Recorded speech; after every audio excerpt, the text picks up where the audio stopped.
So welcome to the podcast, Caryn. Thank you so much for having me, Michelle. It's such a pleasure to be here. It's a pleasure to have you. So let's get started with your story, your journey. You've been through so much, and obviously it inspired you to do what you're doing today. So I'd love for the listeners to hear it. Sure, absolutely. So I had a corporate job for many years. I worked in the fashion industry and would travel back and forth to Asia a couple of times a year, 5 times a year. And when we started trying to get pregnant, that became an issue because I started, as most of us start, tracking your ovulation. And sometimes I'd be overseas when that happened. So, that became stressful. But what was even more stressful is when we were trying for, about 6, 7, 8 months and it wasn't happening. And we know that, the first month of baby dancing, so much fun. Second, fun. Third, fun. By the fourth month, it's frustrating. Mm-hmm. So I knew we were a little bit older and I had been diagnosed with endometriosis in my early 20s. I knew that, this might happen. And we went to a fertility clinic and we needed IVF to get pregnant. So we started that whole journey and we were very lucky. We got pregnant first shot with our oldest son, who will be 15. So very, very blessed. So we had this like naive thought, right? Because you don't know what you don't know, that when we went for baby number 2, that it would be just as easy. But I wish I can say that, but it wasn't. It was 15 cycles, 5 years, 5 miscarriages, loss of a tube, until we finally figured out what was going on and fixed it. And then, thankfully got pregnant with twins after all of that. And I remember saying to myself, okay, it was a really hard 5 years. We went through a lot, but look, we got pregnant with twins, which I always wanted to do. Unfortunately, not because of IVF, but because of a lackluster doctor. I went into birth very early and had my second son at a point where it wasn't viability. And my daughter was born at 23 weeks. They were born separately, which is very unusual for twins. I had an interval birth and she spent 135 days in the NICU. Oh, wow. And that was really tough.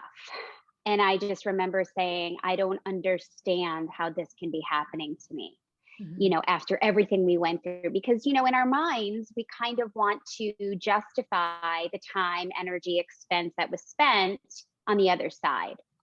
It was hard. I felt like my pregnancy was ripped from me. I had lost a child who I couldn't mourn from. And it was a tough time financially, emotionally, on my marriage. We went through a lot. And then when that daughter, who happens to have a lot of special needs, was about 2 years old, I went back to my fertility doctor because I was having an issue with my thyroid and my regular doctor wouldn't treat it. And also in the back of my mind, we had 3 frozen embryos that I really wanted to talk about. My husband wanted nothing to do with it, but I wanted to have a conversation. During that conversation, one thing led to another. She wanted me to come in for an HSG, which is a specialized test that they look to make sure that there's no fibroids and that your tubes are open and no infection and all of that fun stuff. Well, she put me on Synthroid, sent me on my way, told me to call her on day 1 of my period. Well, I am thrilled to say that at 42 years old, after 5 years of all of that stuff and 16 infertility treatments, I actually got pregnant with 1 tube on my own with my beautiful child, who will be almost 7. So while my story is long, so that was natural, hard, without natural pregnancy, lady. So it's really funny because I heard that all the time, but I always said that happens to other people. That doesn't happen to me. And when it happened to me, it was so cleansing because, as I mentioned, it felt like my pregnancy was ripped from me, my twin pregnancy. And I felt a lot of anger for everything that had gone on. And this was such a cleansing experience for me. And that doctor, who really I really blame for what happened, because there was nothing wrong with either of my children. My cervix opened up and told me never to give birth naturally again, that if I wanted more children, to find a surrogate, that it was my body's fault, Wow. which was such a horrible thing to hear at the time, because again, couldn't mourn my child. My child was still in the NICU. Didn't know if she was going to live or die. She literally was the size of my palm, Wow. less than a pound, 9/10 of a pound. Had less than a 3% chance of surviving. She was one of 10 children that year who survived, that was born at 23 weeks in the world. Wow. Sorry, in the US. I don't know about the world. Probably in the world. Um, but so my story is one of hope. My story is difficult, not unlike many women who I'm sure are going through infertility or a difficult time getting pregnant experience.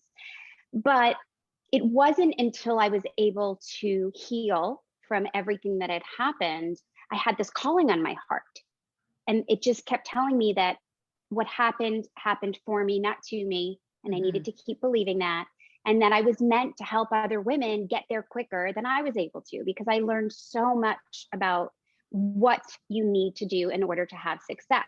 The kinds of things that you need to do, the kinds of tests you need to look for. So I learned so much, and I'm able, because my scars are healed over and my wounds are closed, I'm able to walk women through that same path by holding their hands and helping them through the same way that I got through it. So, I'm a beacon of hope. That is what my job is meant to be. And my jam is working with women who are unexplained fertility, who Yeah. have had recurrent miscarriage, and who have had recurrent failure and have been stuck, for years and years and years. And most of the time, it's a woman experiencing secondary infertility. So she's the one that I really have, my heart for, because I experienced it myself. Yeah. Secondary infertility in some ways is much worse than primary infertility. So that's me in a nutshell.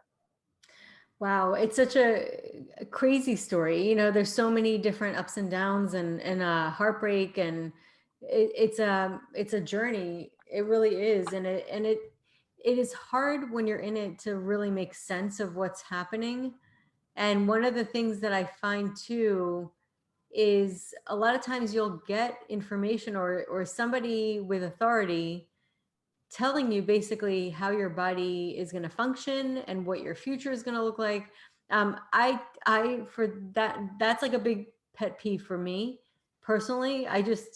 I really believe in the power of suggestion, and it drives me crazy to be honest with you. It really does, because I feel like nobody, I don't care what your credentials are, you don't know anybody's future, and you can never predict. So anybody could have told you, like, there's no way. I mean, after all that you've gone through, there's no way you're going to get pregnant naturally. Anybody could have told you that, and they did. So talk about that, like how damaging it could be, and how do you protect yourself from that? That is such an amazing question, Michelle. That is such a good question. And I literally got the chills when you asked me that, because I had a post I put up last week on Instagram that got a lot of activity. And I think it resonated with a lot of women. And in that particular post, I was talking about advanced maternal age and how there's this horrific title of geriatric pregnancy. Yeah, it's a And horrible title. I all hate the it.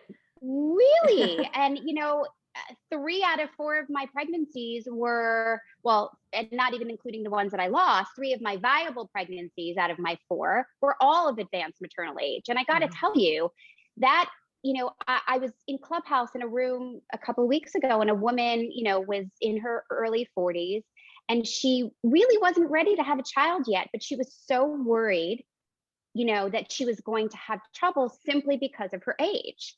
And I literally had to flip the script for her and say, stop speaking that into the universe, because you don't know that to be true. I know so many women who have gotten pregnant in their 40s. Lots and lots of doctors won't even consider anything under 40 advanced Mhm. maternal age. We are in a different society. When those numbers were written, we were in a different place. We Mhm. didn't have the technology that we have today to preserve your fertility. Yeah. So to answer your question, how do I deal with that? I flip the script immediately, because doctors are not God. I have so much respect for doctors. They go through such training. My nephew, God bless him, just graduated from medical school. He's going to be an outstanding doctor. But here's what I know: they are not God, and they are human, and they do Mhm. not know everything. And oftentimes they know what they know inside their little box. Mhm. So for instance, there was one day, Olive is my middle daughter, who was one of my twins. And one day I looked over and there were literally like 10 pumps on the side of her. She was very sick. She was one of the sickest, smallest babies I ever had there.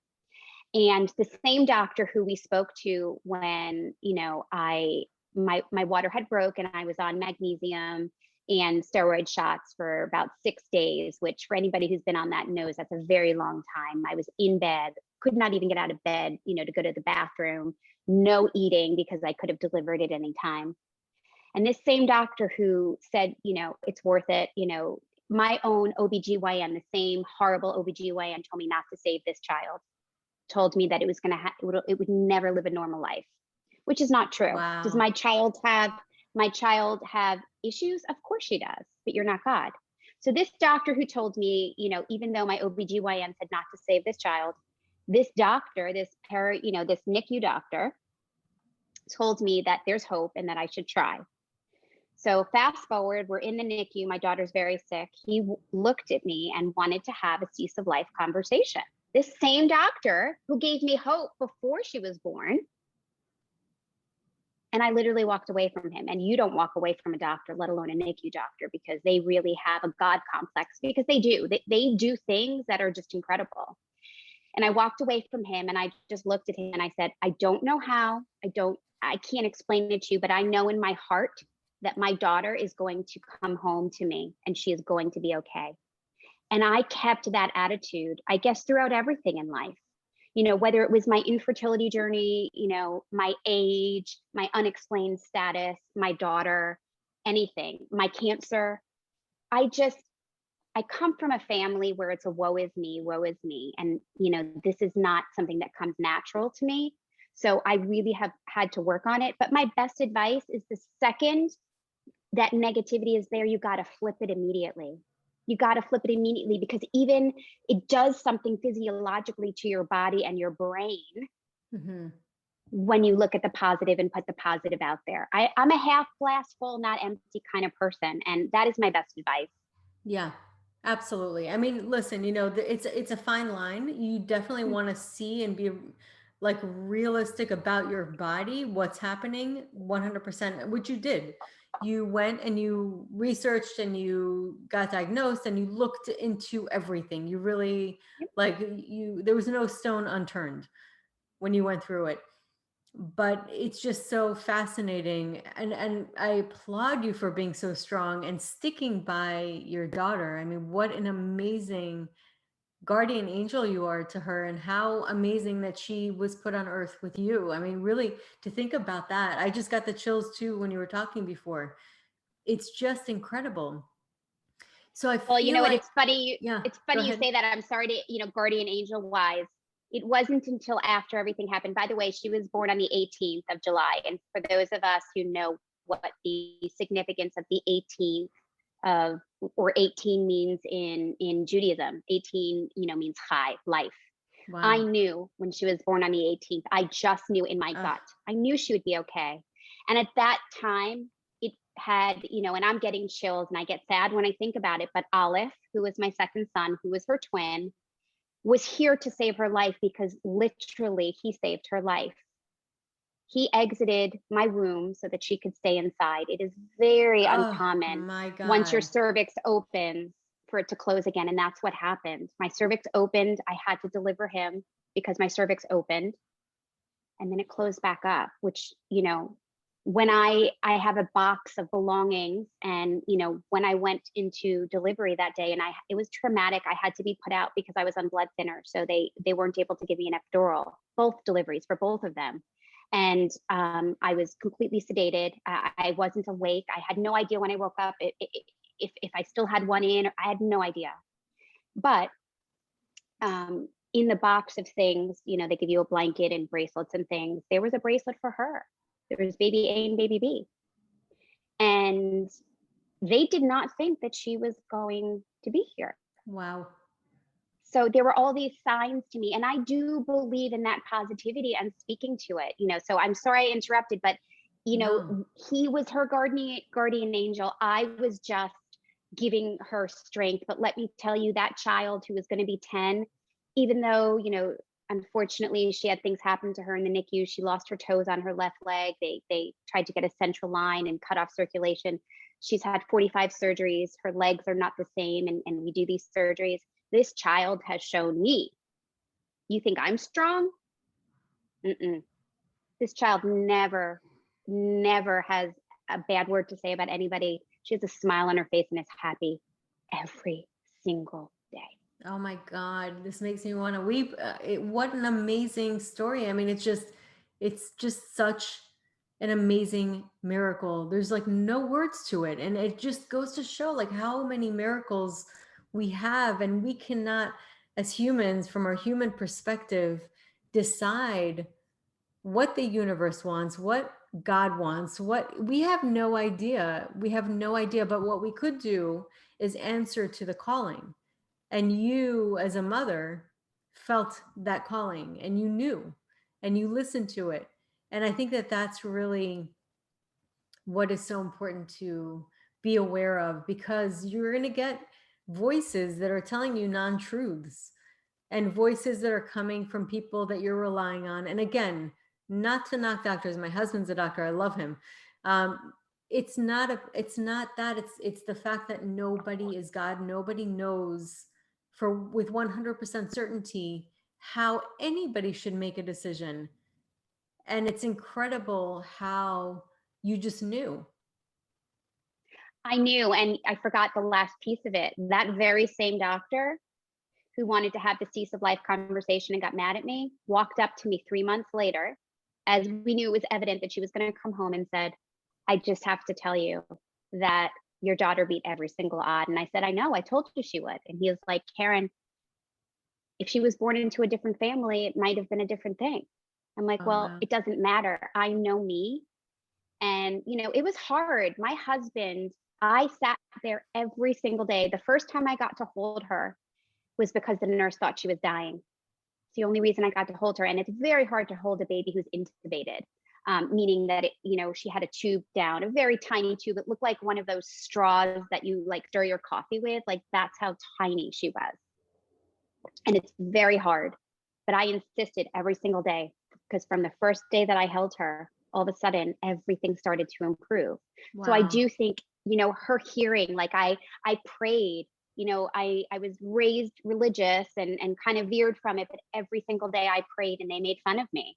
Like, they would be like, you're not a religious person. I said, I don't care. I would touch her. I would change her diaper. I would tell her how much I loved her and how much I knew she was going to come home to me. I believe in that power.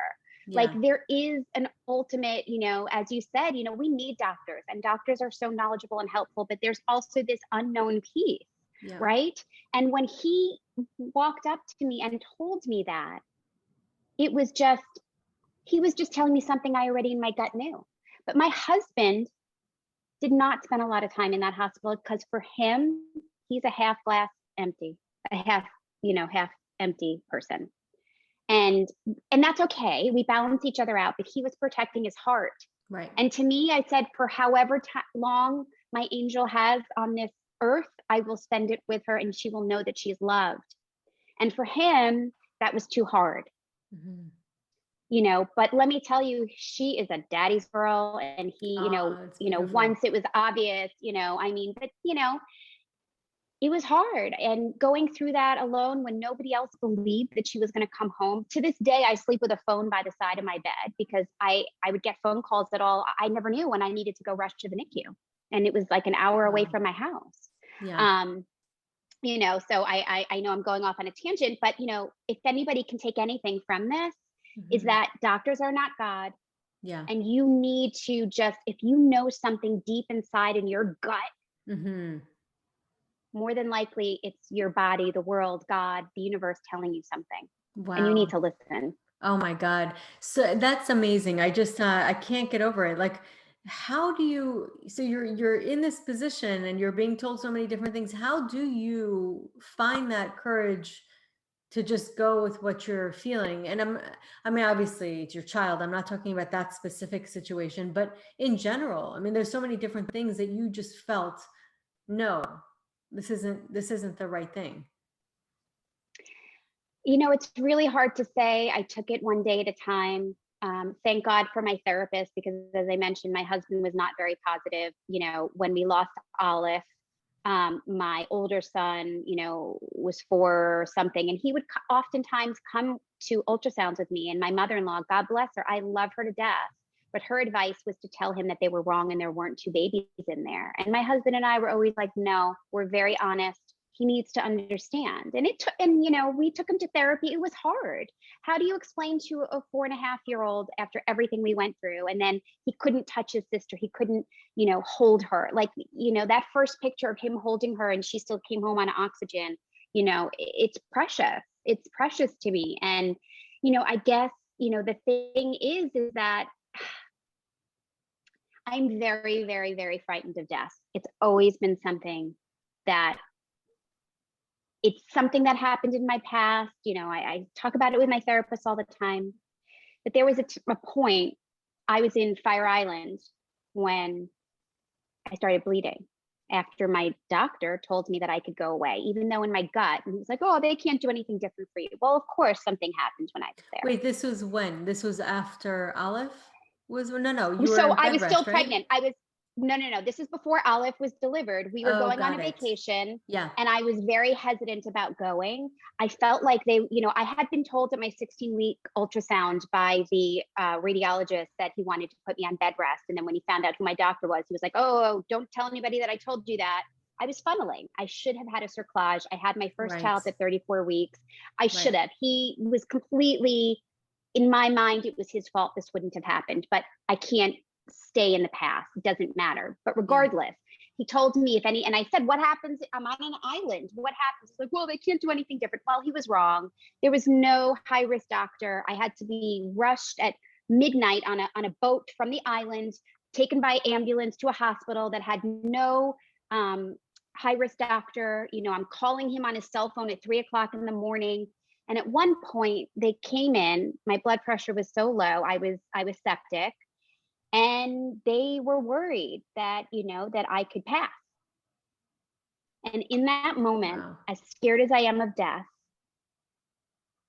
in that moment I just remember looking at them and saying, save my babies, save my Wow. babies. I didn't even care in that moment. Save my babies, save my babies. I remember then next day, it just went to hell, and I was transported back to New Jersey where my doctor was. And the second I got there, and they told me in the ambulance, which was about like a 3.5 hour drive, if my water broke, they couldn't do anything. Well, my water broke literally just like within 5 minutes of me getting up to my room in the hospital. So I needed to go into delivery. And it's just divine timing. Yeah. It just was, it was meant to be. But I've seen it happen over and over again. And I guarantee everybody who's listening, if you're looking for the signs, you've seen the same things happen over and over again. And it's just, I'm a fighter through and through. Hmm. And I just believe in fighting to the end so that you can say that you did everything. Oftentimes when I'm working with a client, I just want to make sure they've tried everything. Yeah. And sometimes, we don't have the money to do 15 cycles. God only knows, we almost went bankrupt and almost got divorced from it. It was a lot of pressure. I'm not saying that it was easy, but that's how much my blinders were on. There was no way in hell I was leaving this earth without my son having a sibling. This Yeah. wasn't happening. Right. It's amazing. It's amazing because I feel like you get called, there's this calling. It's like, I feel like you get tapped on the shoulder when you want to have a child, when you feel that calling, that urge. So I don't think that that's there for nothing. I just think Mm-hmm. that sometimes the journey is a little longer, harder. It doesn't, it could show up in so many different ways, but I feel like you're being called for a reason. That's my belief. I feel like that's like the beginning of conception. So when you have that real deep calling, how it's going to look, nobody knows. How it's going to turn out, no one knows. And it's crazy how things do show up and come back in crazy ways, because of course you don't want to ever go through anything like this. And at the same time, you're impacting so many people with your story. Thank you. I appreciate that, but I feel like it's funny. When I worked in the fashion industry, I well, let me back up. All throughout, college, I was pre-med. I wanted to help people. I wanted to be a doctor. And then my senior year, I decided that wasn't for me. I took my MCATs. I did everything. My applications were in. And then just something didn't sit right. And the next thing that I wanted to do was fashion. And people would look at my resume if I just sent it in, back in the day where you didn't really, you had a little bit of email, but it wasn't as sophisticated as it is today.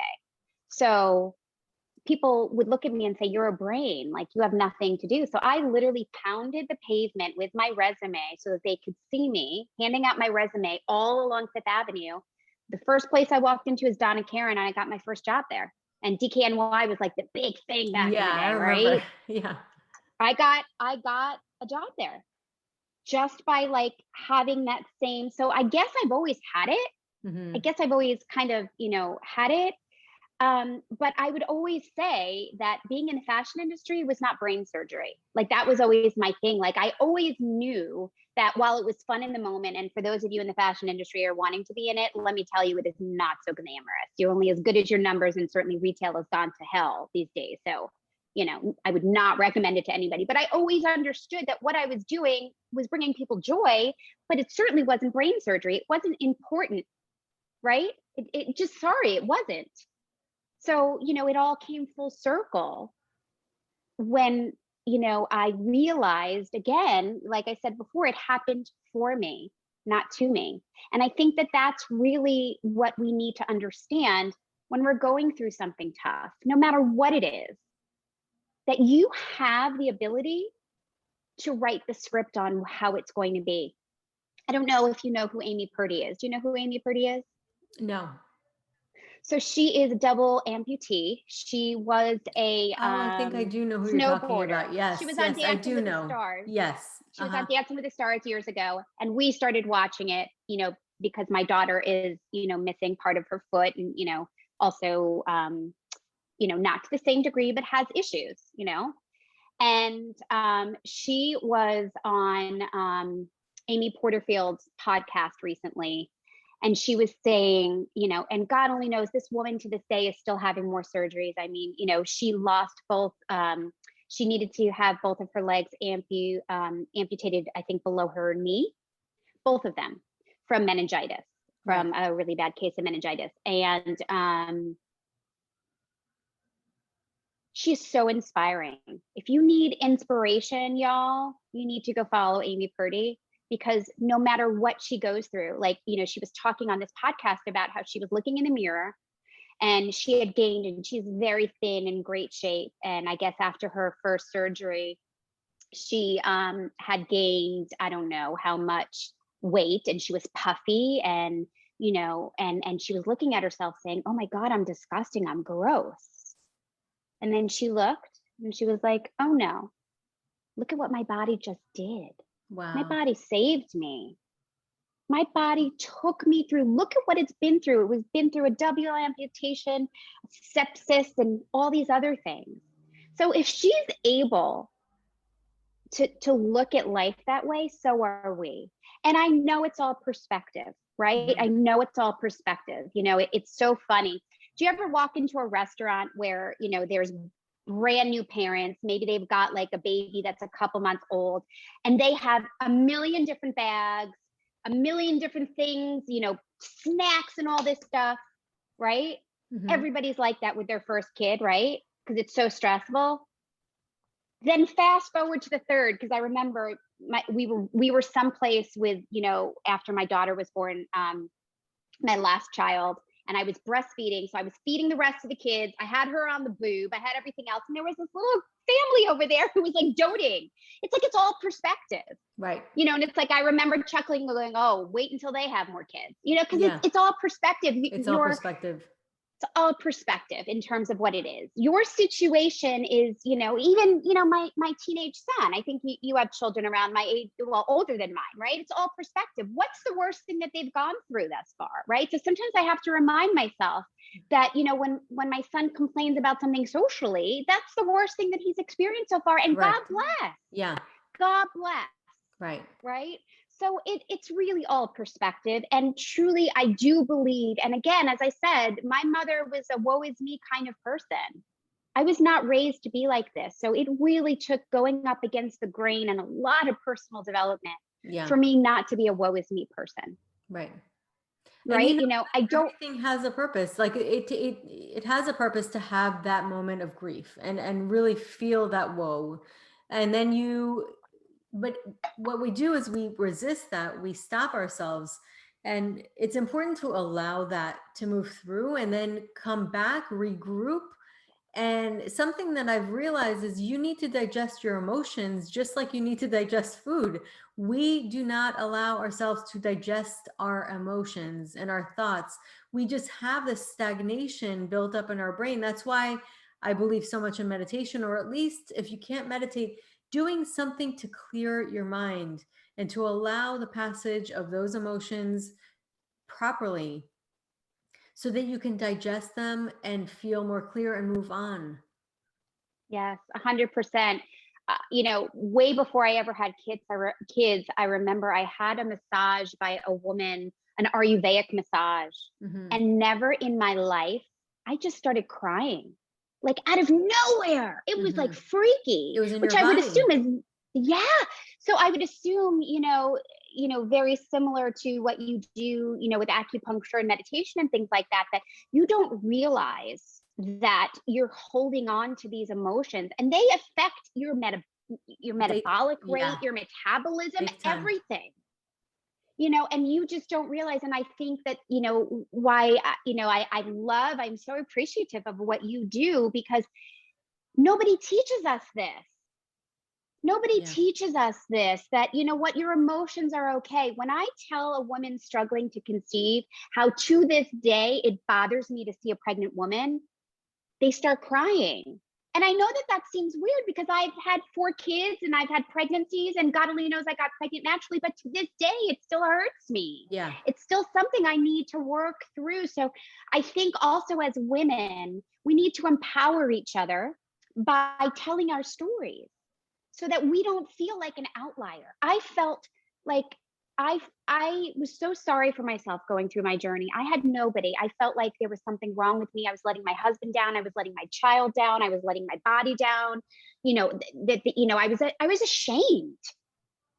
But there is no shame in whatever it is you're going through, because you have no control over it. That's right. You didn't ask to be, infertile, or to have a disease, or to have a sickness, or whatever it is. You didn't ask for it. That's right. Right?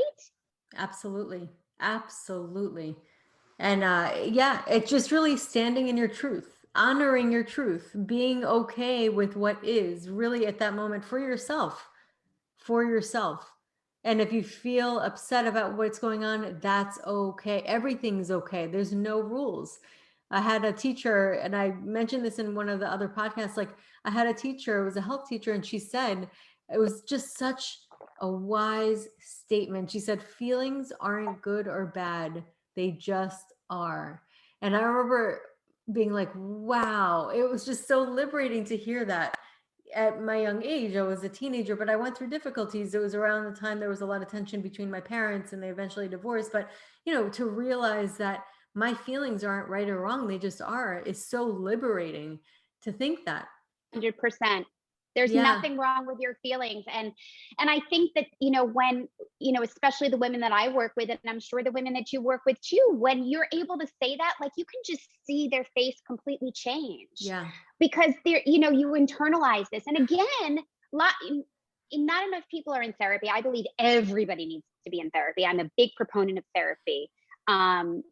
for no other reason, like, broken people don't go to therapy. Not only, like, I think there's this stigma that broken people are the only ones who go to therapy. No, no, no, no, no, no. We go to sort through our emotions. Yes, some broken people go to therapy, but aren't we all broken? I don't believe we're broken. That's my thing. I don't Well, even but believe in the we're broken perfect. person. Yeah. Right. We're perfectly imperfect is what I meant. Yeah, Is that we're for not sure. perfect. None of us are perfect. Yeah, No, absolutely. Absolutely. everybody has their crap, right? That they Yes. have to deal with. Right. Exactly. Thank you for correcting me on that. We're perfectly imperfect the way that we are. We are the Yeah. way that we are supposed to be. Hmm. But we also have control. Do Hmm. not give into that woe is me attitude and say, woe is me, I'm sick, woe is me, I'm infertile, woe is whatever it is. Right. Do not stick your head in the sand. Yeah. Yeah. I mean, you have a choice. There was the statement that actually Monica was saying this when she came on, that she mentioned how Bruce Lipton said, pain is is really not a choice. You don't have, it's not an option. You have pain. Pain is a pain, but suffering, we do have a choice. Oh, I love that. What an amazing quote. That is 100%. We have a choice on how we're going to deal with the pain. Being alive is pain, Yeah. just in general. Like, I love it when people say, don't stress. Well, every day your body is stressed. Yeah. But what do you do to counter that stress? Like you said, do you have meditation? Do you have acupuncture? Are you journaling? Are you Hmm. practicing self-care? I mean, as women, again, there should be a class in college Hmm. about this, and there isn't. Like, how much crap did you learn in college or high school even that you don't use to this day? Like, do you really use calculus today? Like, I Every think I day. would, right. I had a teacher in grade school. I would say to her, "Why do we need to learn that?" She's like, "Well, if somebody walks up to you on the street one day, you need to know it." And I'm like, "That's bull crap. Like, Right. that's bull crap. Like, Yeah, they need to teach. They need to teach a class about this. Like, it's true. just conquering life, Yeah. right? Because that's the secret to conquering life." It's to really realize how powerful we are. That, I think that's what it is. We walk around thinking we have no power.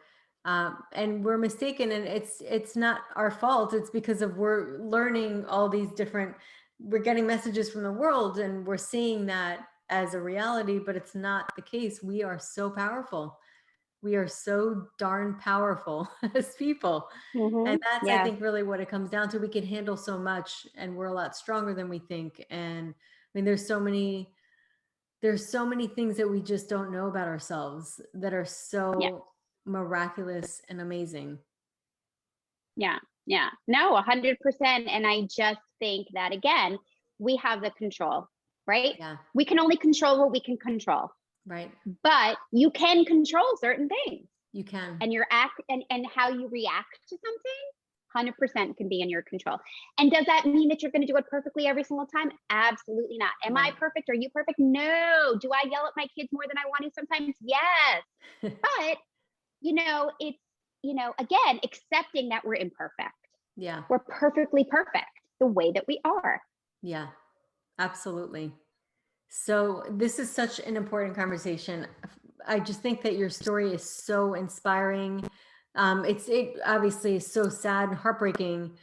I wanted to cry a couple of times. I mean, it's just there's so much there, but just the way you stood by your truth, knowing just your calling, and just kind of sticking with it and saying, no, I'm just not going to take no for an answer, and I'm just going to go with it. I just think that example for so many people listening is so powerful, because I bet you, I mean, people are listening right now and they're going through whatever they're going through. I mean, it looks like so many different things for so many different people. But hearing this, and maybe hearing like some kind of bad news from the doctor or advice that they don't really feel quite aligned with, and then hearing your story, I bet is really empowering them right this second.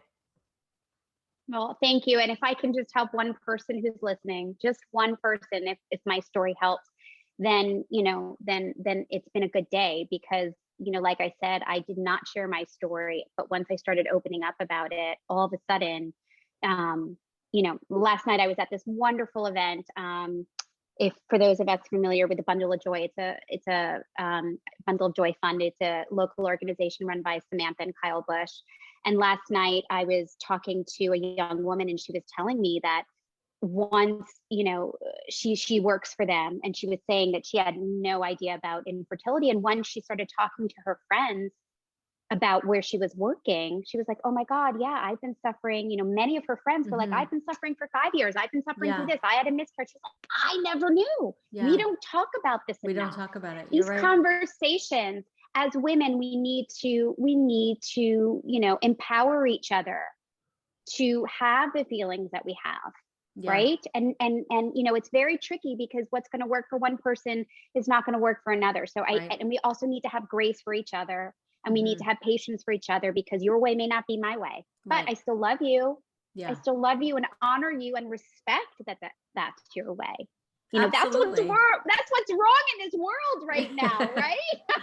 But I mean, what I found is, like, for example, fertility podcasts, there's so many different ones, and every single one teaches in its own way. And like every fertility coach has their own way of speaking that resonates with a unique set of individuals that feel much better aligned.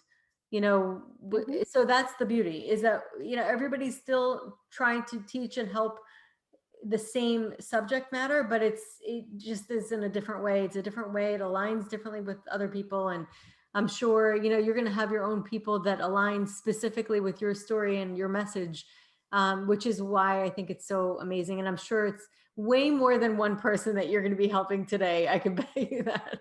I think No, every single person hearing this is going to be really, really touched by it. So for people who do want to reach out and work with you, how can they find you? I'm on Instagram. I hang out there a lot, and I am known to chat a lot in the DMs there. So I am at Caryn Rich, CarynRich. Hit me up there, and follow me, send me a DM with your questions or comments. Tell me what I can help you with. I also have a free Facebook group. The link is in my profile on Instagram right now. And I love doing, quick phone calls with people on me, totally free. And I've got some great resources on my website, carynrich.com, as well, if they want to, check that out. Awesome. Amazing. You are amazing. You really are just a Thank you. true amazing warrior, such a goddess. I honestly, like, Oh, you really connected with the goddess within. That's how I see it. The power, that mother, it's just amazing. So thank you so much for coming on today. I really m- loved this conversation. Thank you for having me, Michelle. And I have to say, back to what you were saying, I feel so blessed to have you in my life, to have Monica, I mean, and so many other women in this field who are coaching and practicing and helping the infertility community. And I love the fact that there's no lack mentality, like you said. We all support and love on each other, because what we do together collectively is important, and there is no lack of women who need us. So I love that. And I'm so appreciative that we got connected, and cannot wait, to do an Instagram live with you on my channel. And thank you so much for having me. This has been such an honor to be here. So thank you. Awesome. It was amazing. Thank you so much.